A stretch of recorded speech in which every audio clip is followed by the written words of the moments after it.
Black busters ఇచ్చిన పూరి జగన్నాథ్ పరిస్థితి ఇప్పుడు ఇలాగని మనం అసలు అనుకోలేకపోతున్నాం. అది మెయిన్ థింగ్ ఏంటంటే డైరెక్టర్ ప్రాబ్లం కాదు.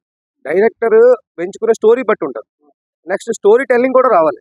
జగన్ గారు మెయిన్ ఏంటంటే పూరి జగన్నాథ్ గారు మెయిన్ ఏంటంటే హీరోని చూపించడంలో, నెక్స్ట్ కమర్షియల్ ఎలిమెంట్స్ చేయడంలో ఆయన తోపు. కానీ ఎక్కడైతే సెంటిమెంట్ చూపిస్తారో లేకపోతే నెక్స్ట్ కమర్షియల్ ఎలిమెంట్ తర్వాత ఏదైతే హైప్ చూపిద్దాం అనుకుంటే అక్కడ ఫెయిల్ అయిపోతున్నారు మెయిన్. ఇప్పుడు డబుల్ స్మార్ట్ శంకర్ కూడా మెయిన్ పోవడానికి రీజన్ అదే. లాస్ట్ టైం అంత ఎందుకు డెబ్యూట్ మన రామ్ చరణ్ గారితో డెబ్యూట్ హీరోగా చూపించినప్పుడు చిరుత సినిమాలోని ఇప్పటిగా సినిమా చూస్తే గుస్బంస్ వస్తాయి. ఆయన ఎంట్రీ కానీ జైల్లో ఫైట్ కానీ అది హైలైట్. ఆ సినిమాలో కూడా ఫ్లో ఏంటంటే వాళ్ళ అమ్మగారు చనిపోయినప్పుడు శ్మశానంలో ఆడటం ఆ సీన్ వల్ల ఫ్లో అయింది మళ్ళీ. అంతేగాని కమర్షియల్ ఎలిమెంట్స్ హైప్ ఓకే. కానీ పూరి జగన్నాథ్ గారు మెయిన్ ఏంటంటే స్టోరీ మీద కాన్సన్ట్రేట్ చేస్తే మళ్ళీ బ్యాంకాక్ వెళ్ళాలి ఆయన కూర్చొని రాయాలి, సిట్టింగ్ కూర్చొని రాస్తే అప్పుడు మళ్ళీ వస్తాయి స్టోరీలు. ఆయన ఇచ్చే కథల్లోనూ మీకు ఏది నచ్చింది సినిమాలో, అతని సినిమాలో? Badri one of my favourite. Then after Temper. అంటే ఎన్టీఆర్ అక్కడ ప్రభాస లేకపోతే చిరంజీవి లేకపోతే ఇవన్నీ కాదు, అది చూపించే ఎలిమెంట్స్ ఉంటాయి, ఎలివేషన్స్.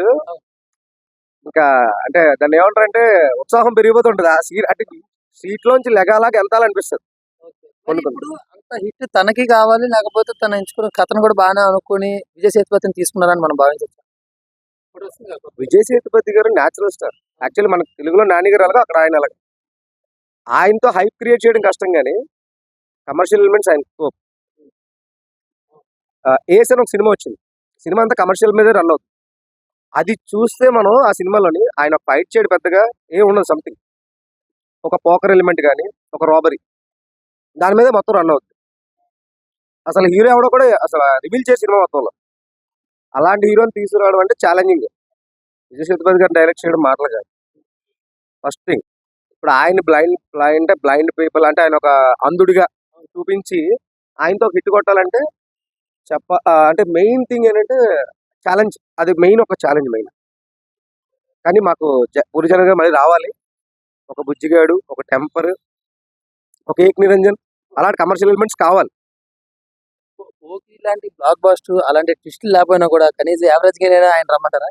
అంటే పోగ్రి, బాహుబలి ఇలాంటి వాటి గురించి మనం మాట్లాడకూడదు. ఫస్ట్ మాకు కావాల్సింది ఏంటంటే జోష్. కుర్రోల్లో జోష్ కావాలి.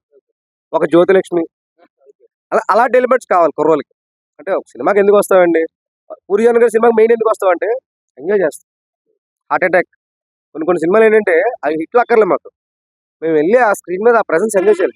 పూరి జగన్నాథ్ గారి సినిమా మొన్న డబుల్ స్మార్ట్ లో బోకా ఆ ఒక్క ఎలిమెంట్ మనం ఎంజాయ్ చేస్తాం. సినిమాలు ఇంకేం ఉండదు. రామ్ గారు ఎనర్జీ ఒకటి, అంతకు మించి ఆ సినిమాలో ఏం లేదు చెప్పాలండి. ఆ బోకా గారిని చూడడానికి వెళ్ళాలి మెయిన్ మాలి గారు.